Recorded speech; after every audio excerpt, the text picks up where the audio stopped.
So I had. Okay. Anyway, let's go ahead. And You should be able to share. Share screen. Oh, it says disabled. It says you need to enable participant screen sharing, Rick. I thought I did that already. No, I can't. Let me see.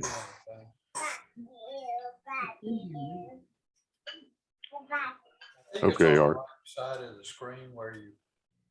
I got it. Am I muted? No, I'm not muted. No, you're still on. I'm just trying to Let me see if I can get you.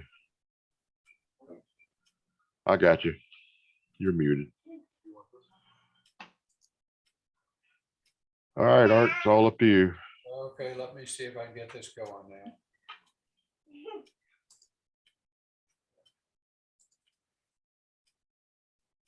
may see something on a bunch of stuff on your screen. I don't know exactly what you're seeing. So it's get X out of a bunch of junk.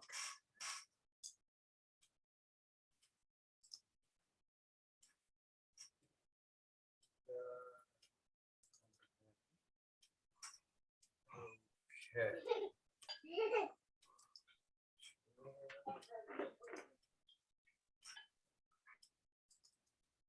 Okay, this is, I assume everyone sees it okay, Rick?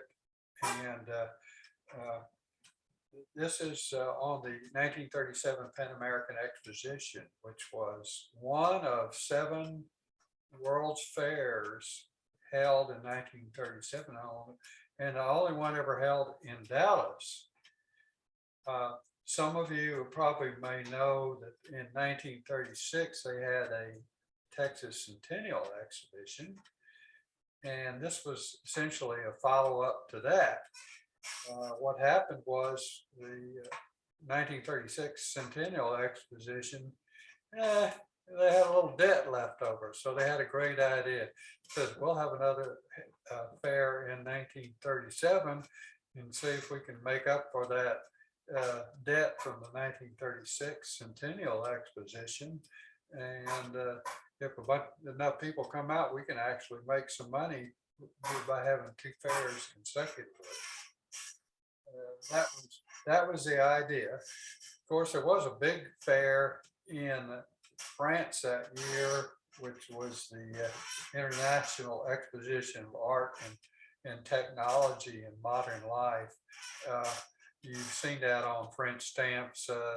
I think they issued stamps even for the colonies, issued stamps for that exhibition. So that was a really big one.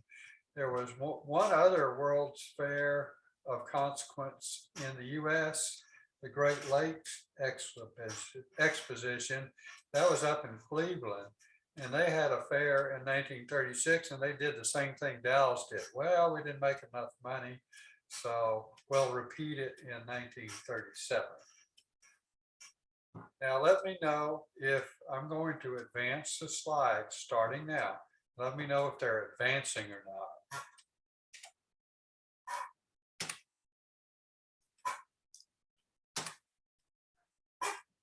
Do you see a different slide?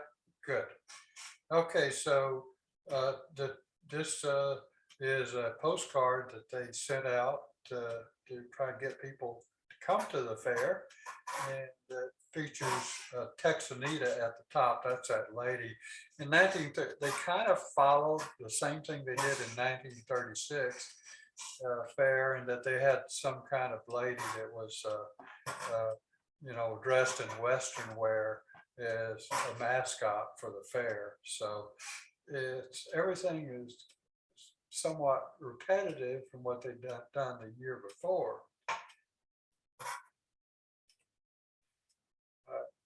This is a letter from the organizers of the fair to someone who had inquired about the prior year, and apparently they wanted to know how much money the 1936 fair made. Well, they kind of didn't tell them anything other than send them a brochure for the 1937 fair.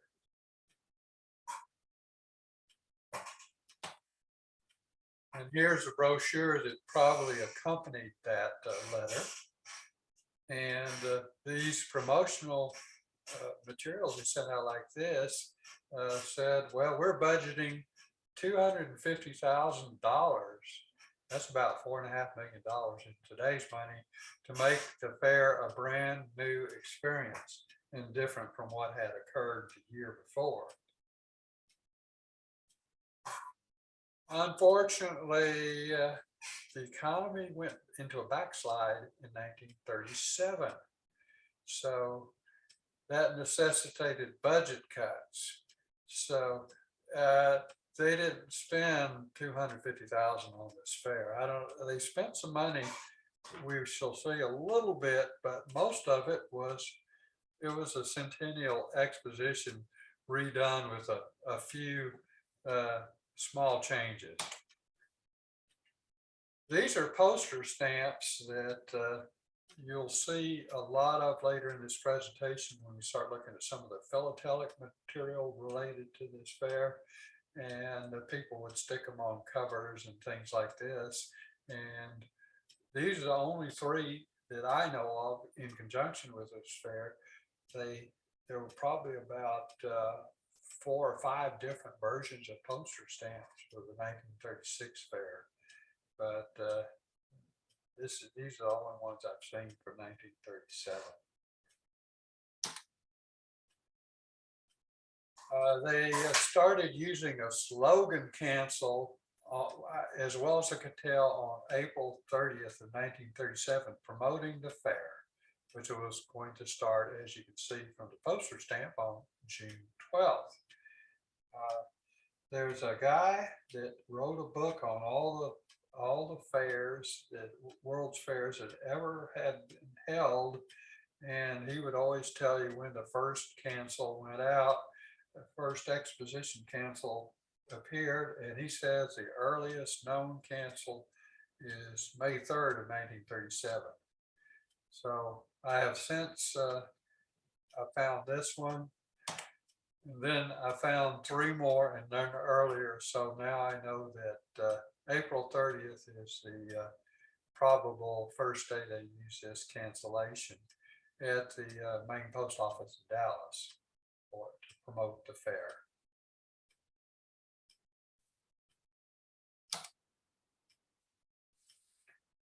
The U.S.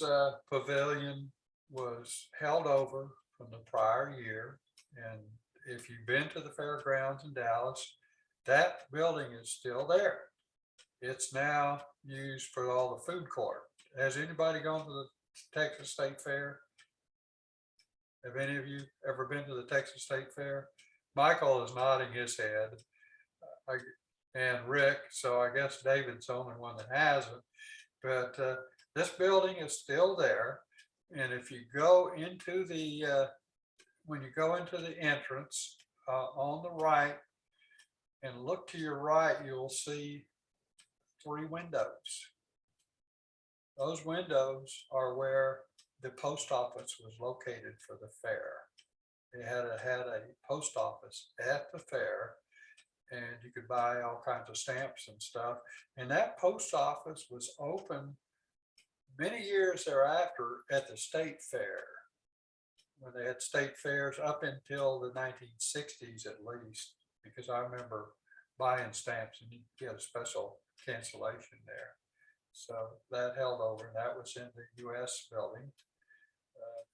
One of many buildings that are on the fairgrounds in Dallas that are still there.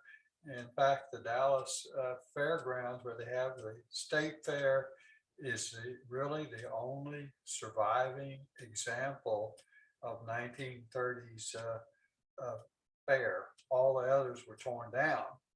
So you can actually see original buildings out there. Here's the official opening day cachet. It has a fair logo there. And as you notice, they're using a 1936 Texas Centennial stamp. That will appear on just about all these covers because there was no US stamp issue for the Pan-American Exposition of 1937. They also had an official rubber stamp that was placed on covers that had no prior cachet design on them. So again, here we see there's 1936 stamp from the prior year. Here's one, same when there were a number of different cancels they had available. So you can see here they had a duplex cancellation as well as a little machine cancellation at the fairgrounds.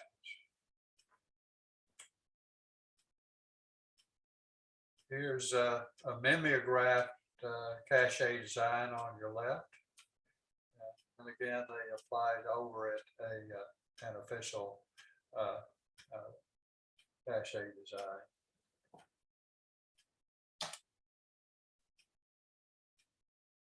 Here are postcards again with the one with the opening day, and you can see in the one at the bottom there's an additional postmark there, and there were two other postmarks available. One was a registration one, which is I don't think there's any known to exist, but they had one for registration and one for insurance or something like that, special cancellations. So I certainly don't have them. Florine Edmondson was a very popular cachet artist in the 1930s and 40s, and this is one of her watercolor ones she did. And you can see, I think the black outline was printed and then she watercolored to make it to use watercolors for finished design with. Here's somewhat. I think there was a dealer by the name of Lawrence in Dallas, and so took a bunch of stamps and from Latin American countries and made an opening day cover this way. Here's some admission tickets to the fair. And these are reconstructions because all the ones you see usually have at least one stub taken away.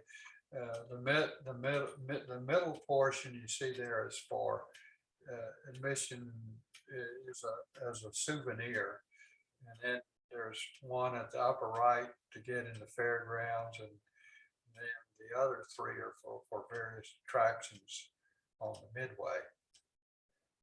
And I think these are the only two versions of tickets you could obtain.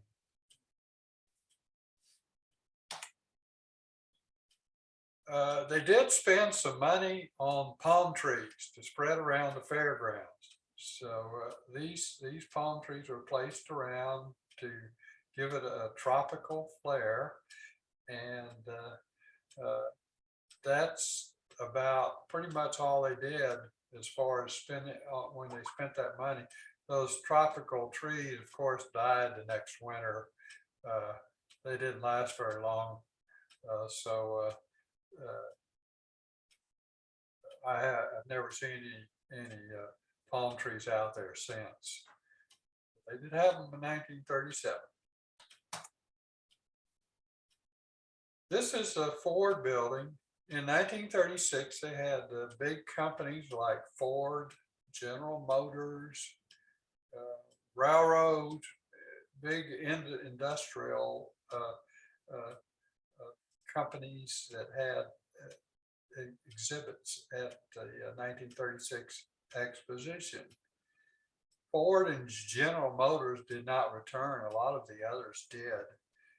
If you see pictures of 1930s expositions, you will see that National Cash Register always had a building that was shaped like a giant cash register. And there was one at this fair. I don't have a picture of it. If I ever do my 1936 program on the 1936 fair, I do have a picture of that. But some of the smaller companies like National Cash Register actually came back for the 1937 fair. Anyway, the Ford building was empty. So that's where they decided, well, we've invited all these Latin American nations to have exhibits at the fair. So we'll put them in this huge building we have that's empty. By the way, where you see those two people walking at the left and there's a green area, that's where Big Tex now stands. So this was right across from the United States building, which the US did repeat in 1937, because they were going to have all these foreign countries there bringing their exhibits. But this is a rendering of all the money they were going to spend to transform that building you just saw into a Mayan themed building. So there's what it was going to look like. And well, we've got the Depression. So this is what it ended up looking like. They just took the Ford logo down and put some palm trees up. And that's the exhibit building for the various countries that were invited to attend.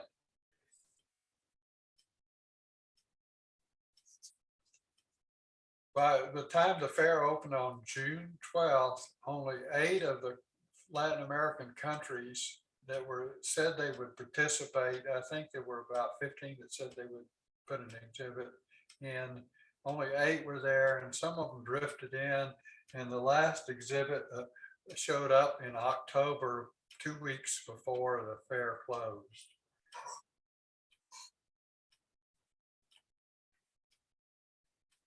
Here's another view of the building where they had the Pan-American exhibits.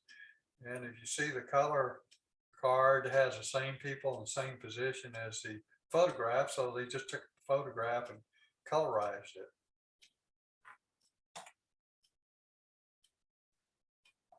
The 2 big shows they had at the 1937 were the Cavalcade of the Americas and the Pan-American Casino Review. The Cavalcade of Americas was held in kind of I think where they had the old race grounds. They used to have do pony races and horse races out there. So they used that for the Cavalcade of Americas in 1937, which was just pretty much like the 1936 Cavalcade of Texas. So they just take the concept and did the show a little bit and repeated it for 1937. If you've been to the fairgrounds, you notice there's that the music hall out there. Well, in 1936, it was where the GM had its exhibit.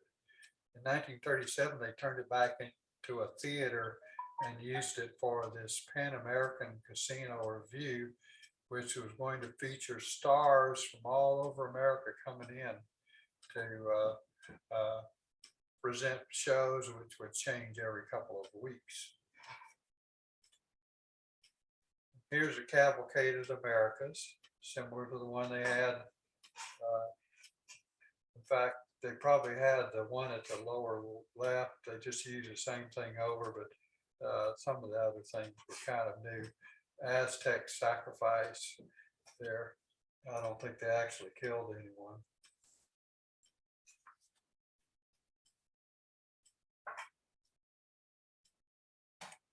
This is the Casino Review, which was held in the music hall. And Lanny Ross was a big famous singer back in the 1930s. He even sang, it was in a few musicals on musical movies. So they did have some pretty good stars. And as you can see, they had 50 precision dancing girls and 24 singing gauchos. So that gave it a little Latin America flair. And of course, by the middle of the summer, it was getting pretty hot and no one was going to the Cavalcade of the Americas, so they made it free. And later, a few weeks later after that, they just gave up because no one was going to the Cavalcade of Americas. Because apparently, well, we saw that in 1936 pretty much, so why bother again?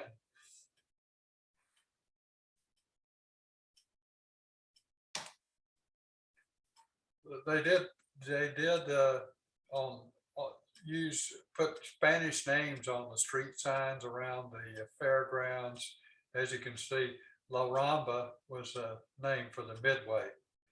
And a few of most of these attractions, see Ripley's, believe it or not, and the World a Million Years Ago, most of those were the same as they had in 1936, although they did change out, they put a road to Rio in, which was dancing and they had dances by people that were from these foreign countries doing little shows there.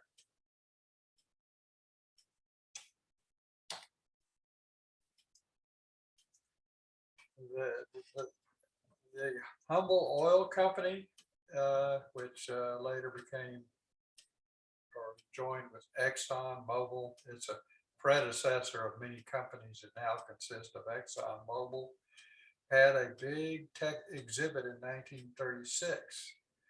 However, they had these dioramas showing how the Texans beat Mexico and all that type thing. And of course, the Mexican government was one of the participants in this 1937 fair. So they decided it'd be a good idea to close down that exhibit. So they did not have the Humble Oil Company exhibit open in 1937 due to the offensive dioramas they had inside there. Here's an example of recycling from the 1936 fair. Well, we'll just kind of rubber stamp Texas Centennial out, put Pan-American on it. Magnolia Petroleum Company, that became Mobil. And then Mobil later merged with Exxon. Here's another example of recycling. They pasted over the cover of this photo book of and you can see there's the Cavalcade of Texas. Well, I think the top part, it's just the top part that says the Pan American on it. Otherwise, where it says Cavalcade of Texas, that was covered over. But the picture was still there. So, example of recycling things rather than spending more money on this fair. The first Pan American Games were held in 1937 at this fair, and they had track and field session in July, and then they waited till August and apparently had that indoors because it was probably so hot by then. And they also had other things going on, football games. You can see there on October 9th, University of Texas versus University of Oklahoma. That's a fair tradition to this day out at the fairgrounds. And they had college all-stars versus the Chicago Bears. So they had a professional football team playing college athletes at this fair. I don't know who won. I never checked, but it's kind of interesting. In 1936, the Fort Worth had a competing fair. Well, they repeated it in 1937 also. So they called it the Frontier Fiesta in 1937, and it ran concurrently with the fair in Dallas. And their slogan slogan was, go to Dallas for education, come to Fort Worth for fun and frolic. And here's some things from the 1937 Frontier Fiesta, including a ticket. Billy Rose was a big promoter back then, and he was doing the shows at the Fort Worth Fair. I used to belong to this stamp club. It was called the Dallas Stamp Collectors Club, but I wasn't obviously a member in 1937. So it was the only club in Dallas, and they had a stamp day on June 22nd, so they made up cachets with this cancellation. And this is one of several, and they used a rubber stamp to make these. And apparently they had a stamp pad with two different colors on it to make this a bicolored cachet. And I'm guessing they had run out of Texas, or no one wanted to use Texas Centennial stamps, because there's certainly not one on this. But maybe there's one on the next one. Yes, there is. Here's just a single color rubber stamp. And July 4th, someone decided to make up a special cachet, and you've seen these over and over, those 3 poster stamps. Well, there's another one.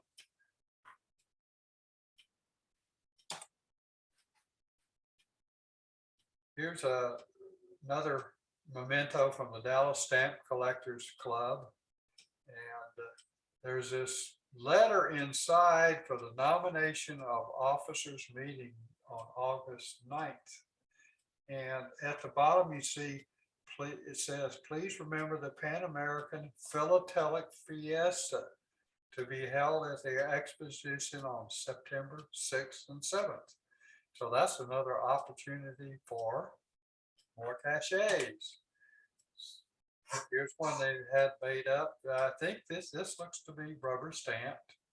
And I found that the design looked like one that they had taken from somewhere else, because maybe they had Pony Express running through Dallas. I doubt it. And maybe that's the Dallas skyline or not. But as far as ocean liners going up the Trinity River, that's not very plausible.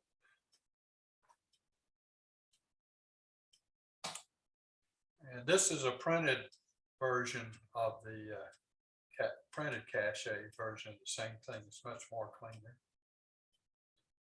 And, they saved a penny by not sealing this letter, because if you back then, if you could send letters unsealed and save a penny.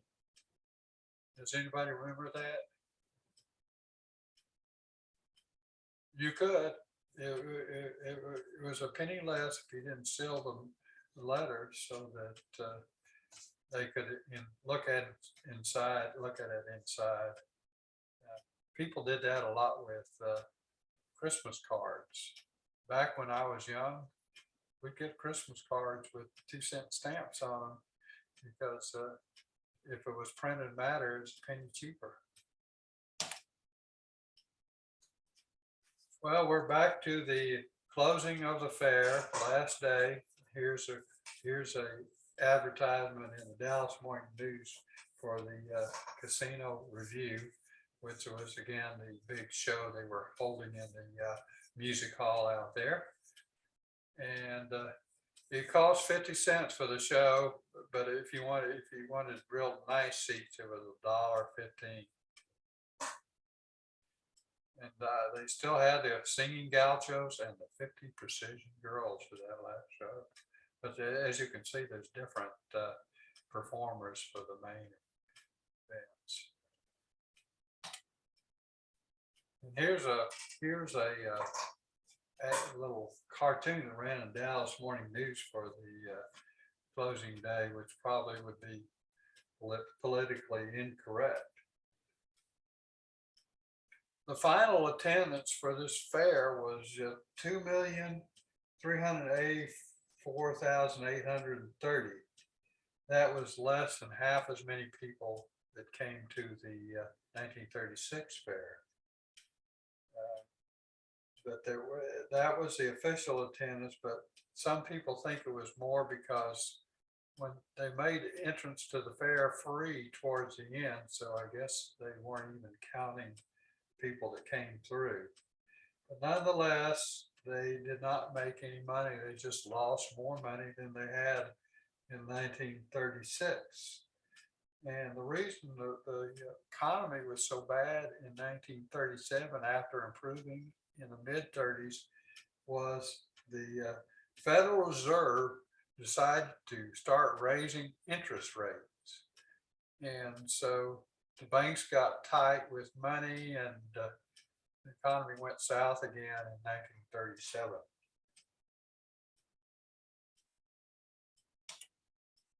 Here's a last day cachet with, again, using those 3 poster stamps. And I have one again with Florine Edmondson, one of her cachets for the last day of the fair.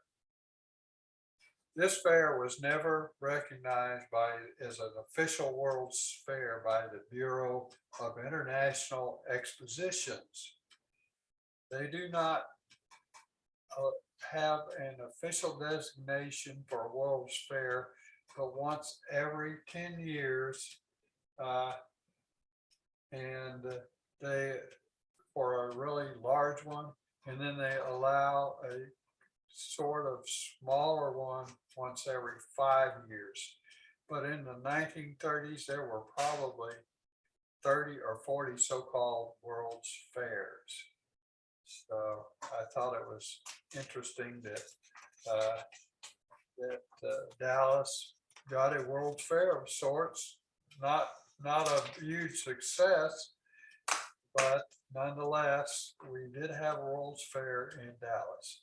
That's all I have on this. So I'm gonna shut it down. Is there any questions about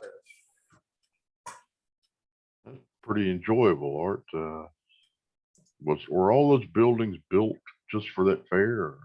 What they did was, and you can see, is in 1936, they had the fairgrounds. So they built new buildings. They took old buildings that they used for prior fairs and remodeled them into the Art Deco style. And there are probably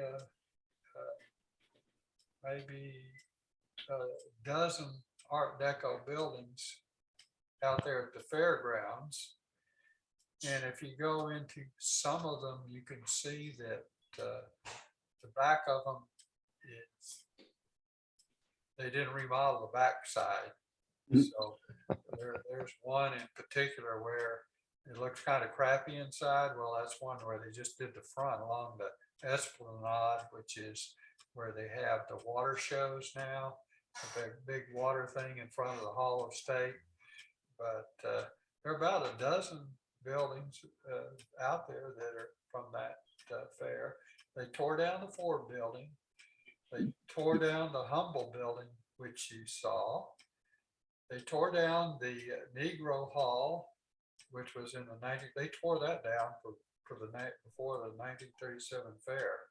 But that was, and they tore down they had a broadcast center in 1936. It was next to what is now the Automobile building. That's gone. And those are the 4 major buildings that were torn down. Otherwise, they're all still there.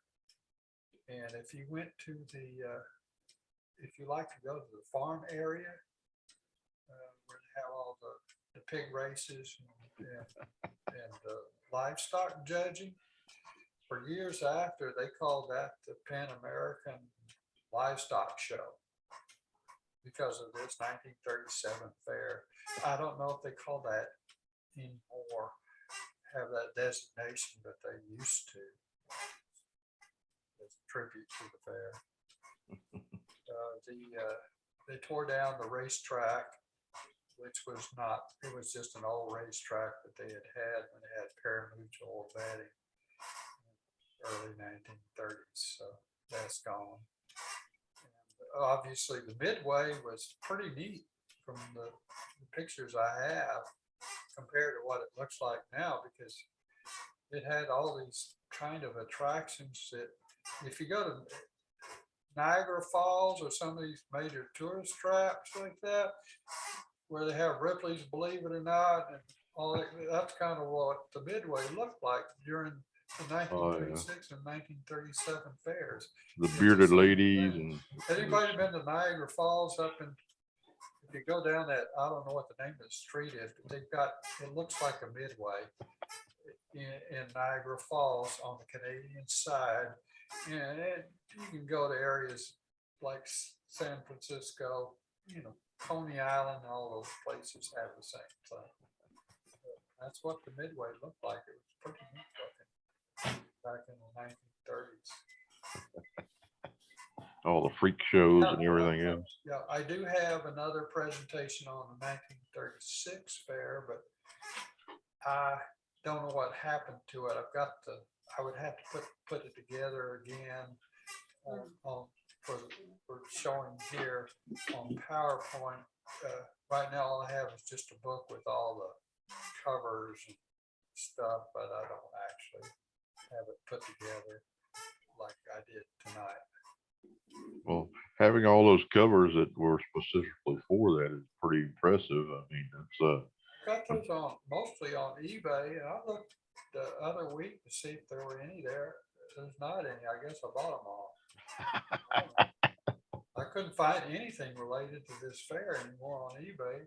Used to, I don't know if people started collecting it. There used to be a few that duplicates of what I had, but I don't know. There's one other guy, he died, that had a similar collection. I don't know what happened to his other than it never showed up on eBay, because he had one or two items I did not have and really would like to have. they'll show up on one of these days, maybe. I guess so. I think I've got more stuff related to this fair, which I could show you, but it's kind of, some of it's pretty duplicate of what you saw tonight. Well, thank you for your time and effort and your passion, and that was just great. Okay, I'm glad you enjoyed it. Or as they say, woo. Yeah, that was real good. I enjoyed it. Glad you did. I hope you guys will come back for some more of these. I'm trying to get everybody included in the club. I know a lot of our guys are spread out, and that's what the whole idea of these Zoom meetings is, to Well, I think try to keep everybody together at some point, give you a chance to interact with the group. So Absolutely. Yeah, I agree. The only reason I haven't done it before is I haven't been able to figure out how to do it. well, it looks like you did okay. I had my wife help me. I have to admit. Whatever it takes.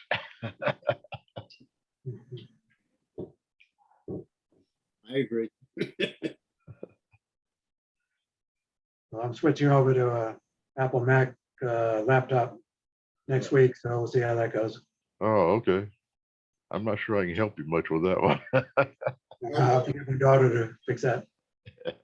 well, that's what daughters and wives are for, is when you're not technically inclined. I did computers for so many years.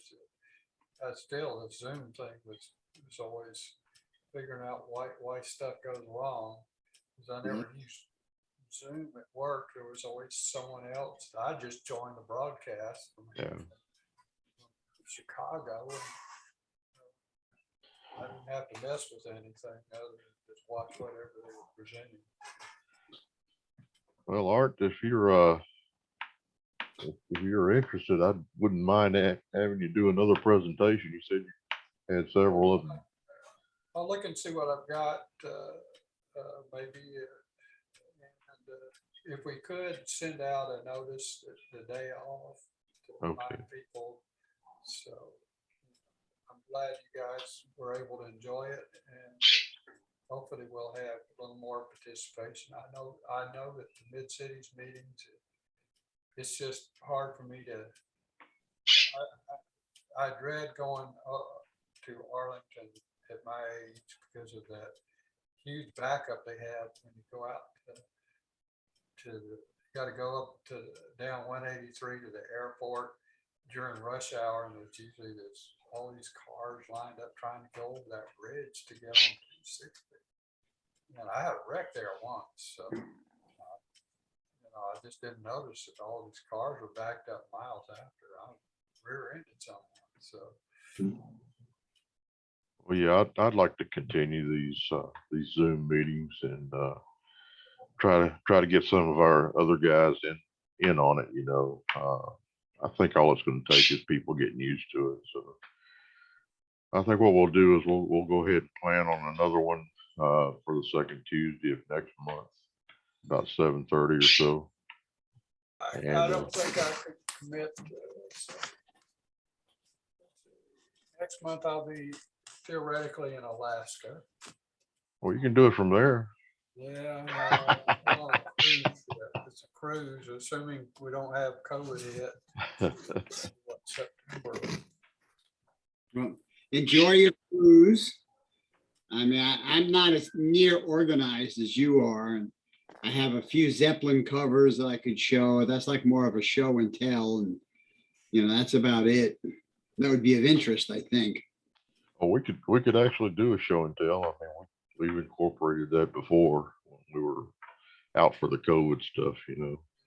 Sure. Just practice doing the share thing, which he gives you the screen to share, and some people just hold it up to the whatever they have to the screen, which is usually kind of fuzzy. So, but I doubt if you guys are into scanning stuff, so you can present it that way. So that's the best way you could do it. It's I have to discuss that with my wife. But anyway, it's 8:30 now. It's been an hour or so, so I guess we'll cut this one off and invite you guys back again for next month, and just stick with us. Maybe we'll get some more participation. I'm gonna get those guys down in Granbury and try to get them involved in this too. So. Just send a notice the night, the morning. The day of, yeah. Might get a little more participation. So maybe if we duplicate it, send one bunch out a week in advance, and then one the day of.